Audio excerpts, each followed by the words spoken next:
नमस्कार, हिंदी आचार्य चैनल पर आपका स्वागत है बच्चों।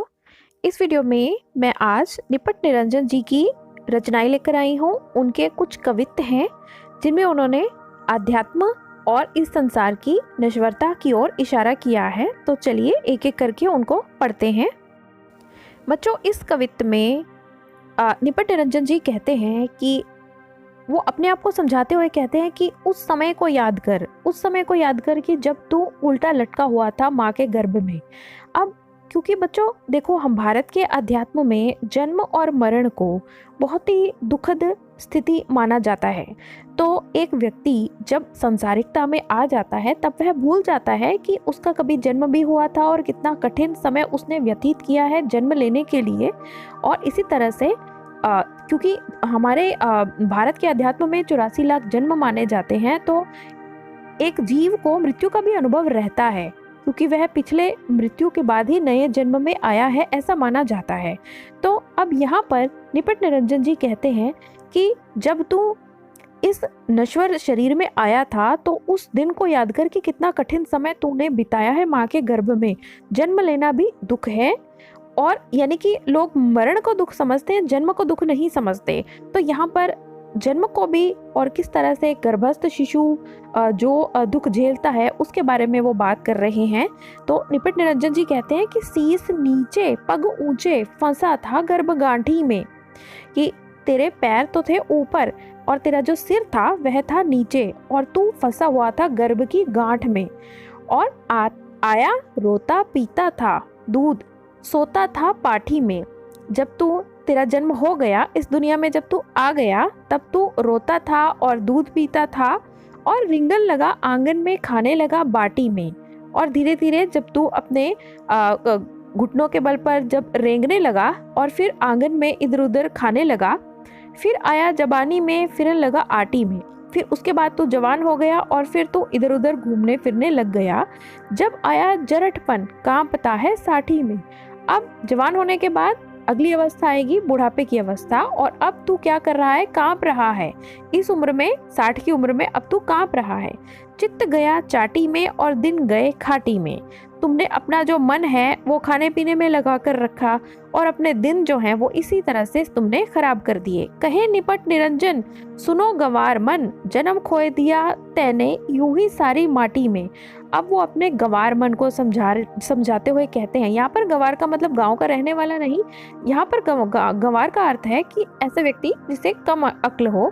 तो निपट निरंजन कहते हैं कि हे मेरे मूर्ख मन, तूने अपना पूरा जन्म इन्हीं चीज़ों में पूरा मिट्टी कर दिया, अपना पूरा जन्म तूने खराब कर दिया। जबकि कितनी कठिनता से तुझे ये जन्म मिला था, कितनी कठिनता से गर्भ की अग्नि को सहन करके तूने 9 महीने तक उल्टा लटक कर इस जन्म को पाया था। इस जन्म को करना क्या था तूने, इसको परमात्मा की तरफ चलना था, लेकिन तूने क्या किया, पूरा जन्म ही संसार में बिता दिया। अब फिर एक देह की नश्वरता और आध्यात्मिकता की ओर अग्रसर करने को प्रेरित करने वाला निपट निरंजन जी का यह अगली जो उनकी वाणी है, काया जाना माया जाना बहन और भैया जाना। यानी कि तुमने इस संसार में, हे जीव, तुमने इस संसार में आकर क्या क्या जाना है। तुमने काया को जाना, शरीर को जाना, माया को जाना और बहन और भाई को भी जाना। जाना मर्दाना और जनाना भी जाना है, यानी कि यह स्त्रीलिंग है और यह पुरुष लिंग है। इन दोनों चीजों को भी तुमने अच्छे से जान लिया। ऐश जाना तैश जाना दरबार बहस जाना। किस तरह से ऐश की जाती, किस तरह से तैश में आया जाता है, किस तरह से बहस की जाती है, सब तुमने जान लिया। पुलाव बिरयानी खाना जाना, खान खाना है, यानी कि खाने पीने की जो स्वादिष्ट चीजें हैं उन सब के बारे में भी तुमने अच्छे से जान लिया। इसी तरह से वो कहते हैं कि शत्रु जाना मित्र जाना पवित्र अपवित्र जाना। तुमने दोस्त कौन है उनको भी समझ लिया और तुम्हारे वैरी कौन है उनके बारे में भी तुमने जान लिया। पवित्रता क्या है, शुद्धता क्या है, अशुद्धता क्या है, इसके बारे में भी तुमने जान लिया। अंबारी और छत्र जाना म्याना और खजाना है। इसी तरह से किस तरह से तुमने अंबार लगाए हैं पैसों के, उसको जाना। किस तरह से छत्र को जाना, या छत्र का अर्थ यहाँ पर राज है, उसको जाना। खजाने को जाना। के निपट निरंजन सुनो आलमगीर, उसे नहीं जाना कभी जिसके पास जाना है।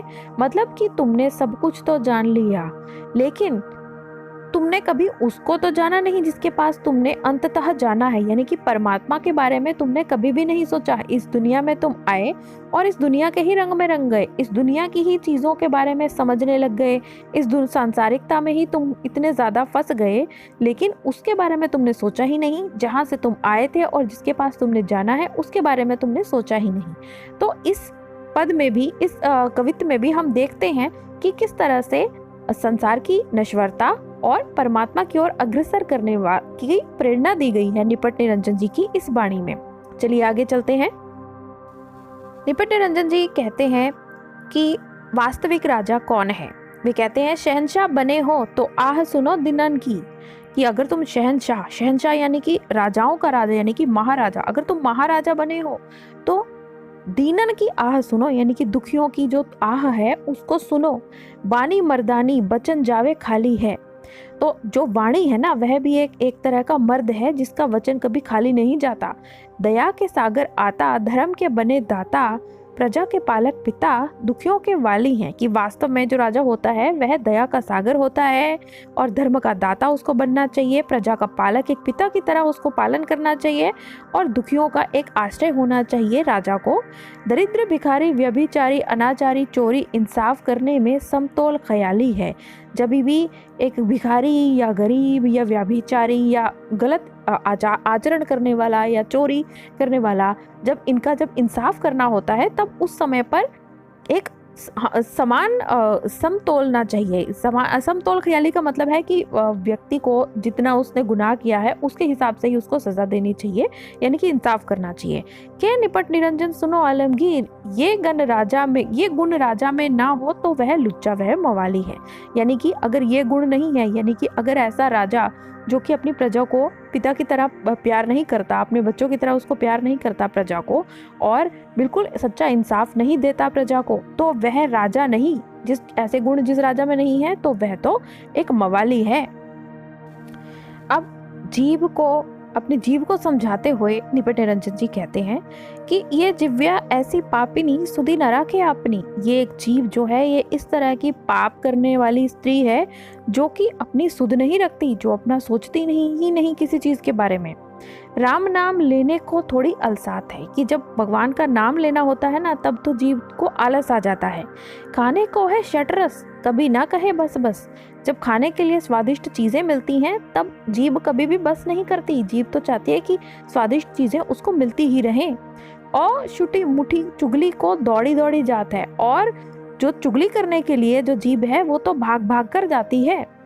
जाके होवे जबान शीरी वाले मुल्क गिरी, ना गरीबी ना अमीरी ना ऊंच नीच जात है।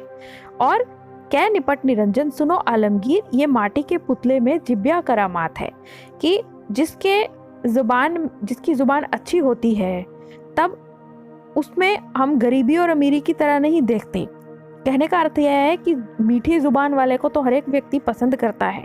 तो अब निपट निरंजन कहते हैं कि माटी के पुतले में जिब्या करामात है। ये जो माटी का पुतला है, यानी कि जो शरीर है, इस शरीर के अंदर एक करामात है, जीभ। जो हमारी जीभ है वह करामात है, हमेशा हमें गिरावट की तरफ लेकर जाती है, हमेशा हमें सांसारिकता की तरफ लेकर जाती है, हमेशा हमें चुगली करने के लिए प्रेरित करती है, और हमें खाने पीने की तरफ प्रेरित करती है, लालायित करती है। तो अब इस पद में भी हम देखते हैं कि निपट निरंजन जी कहना यही चाहते हैं कि व्यक्ति को अपने अंदर अनुशासन रखना चाहिए और व्यक्ति को अध्यात्म की ओर अग्रसर होना चाहिए, परमात्मा का नाम जपना चाहिए। तो आशा करती हूँ निपट निरंजन की ये जो वाणी है, इसमें जो आध्यात्मिकता का जो संदेश है, इसको मैं देने में आपको समर्थ रही हूँ। पूरा वीडियो आपने देखा, आपका बहुत बहुत धन्यवाद। इसी तरह के और वीडियोस देखने के लिए मेरे चैनल को सब्सक्राइब कीजिए। हिंदी आचार्य।